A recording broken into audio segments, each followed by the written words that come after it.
Avant qu'on parle d'univers partagé, de multiverse ou de scénarios à tiroir façon Inception, Dragon Quest IV lui était déjà là. Et il avait déjà tout compris, bien sûr. Imagine un JRPG qui te balance 5 histoires totalement différentes avec 5 héros distincts, chacun avec son style, ses combats, ses enjeux, pour faire exploser dans un chapitre final apocalyptique où tout s'assemble.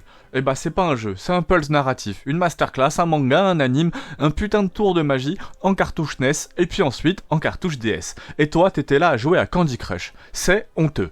Le gameplay, l'élégance du tour par tour à l'ancienne. Dragon Quest IV, c'est du tour par tour pur jus mais avec un twist. Tu ne contrôles pas tous les persos dans le chapitre final, à moins de jouer à la version DS. Et ça change tout. Le jeu devient plus stratégique, plus nerveux, avec une gestion d'équipe digne des plus grands tacticiens. Tu crois gérer, le jeu te dit non, observe, moi je gère, assis-toi et tu kiffes. C'était vraiment les Avengers du RPG. Chaque chapitre est une histoire, c'est ça le scénario, une ambiance, une OST, une vibe, un perso principal.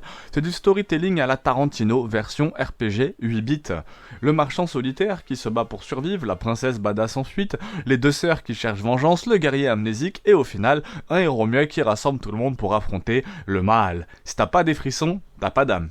La direction artistique et musique, les graphismes old school mais très propres, surtout sur la version DS, une BO de Koichi Sugiyama qui explose tout, c'est pas juste beau, c'est émouvant, des violons qui t'arrachent en larmes pendant que t'explores une grotte, qui t'arrache des larmes, c'est l'OST. Que vous comprenez que cette OST est magnifique. Et tu la mets pour faire pleurer tes ennemis.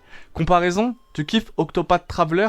Dragon Quest IV l'a fait 20 ans avant. Tu veux du FF tactique? Le drama de Dragon Quest IV est plus condensé. Tu rêves d'un Fire Emblem avec un scénario émotif? Tu sais pas ce que tu rates. Vraiment, Dragon Quest IV, c'est pas juste un RPG, c'est une légende. C'est un Dragon Quest, j'ai l'impression qui est passé un peu sous les radars. J'ai pas l'impression que beaucoup connaissent ce Dragon Quest. N'hésitez pas à me mettre en commentaire si je me trompe, et ça se trouve c'est le Dragon Quest le plus populaire et le plus apprécié de la série, mais je suis pas sûr. Donc ce jeu, vraiment, c'est vraiment une légende. Ça a été inventé avec les codes que d'autres n'ont toujours pas capté. C'est vraiment de la poésie en pixels, du storytelling en cartouche, une leçon de game design servie avec un sprite de marchand.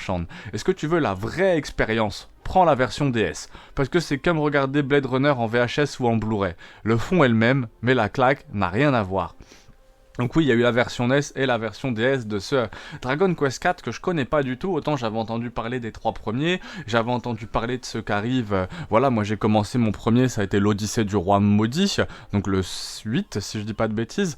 Mais effectivement, je suis jeune ou vieux, ça dépend pour qui regarde. Mais effectivement, en tout cas, incroyable. Dragon Quest IV Infini, là, ça m'a vraiment donné envie de l'essayer.